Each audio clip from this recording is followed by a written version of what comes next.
Hey there, another quick tip from Solescence. Did you realize when you get nail boards that you should season them? No, not like cast iron. Rather, starting with a hard board, you want to take the two boards together, line them up, and file. File. What happens during manufacturing is that these boards get stamped out and the edges are rough. You know, nothing's perfect.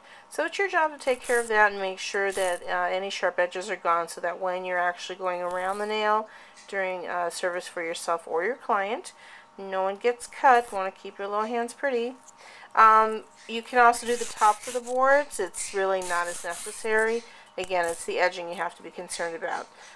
So that's it. You know, just a couple of seconds and you're done. If you're talking about a foam board, you know, these usually come with this sort of plastic coating, and they're tough. And all you have to do is squeeze. Flex and squeeze. This is probably a good exercise too, huh? A block is even better. Squeeze, squeeze, squeeze, squeeze. And, you know, same thing with the little finger boards. So there you have it. Seasoning is so easy. You can be a pro. Tell all your friends. And I've actually got a couple of nails to file down on my own. So thanks, and happy seasoning.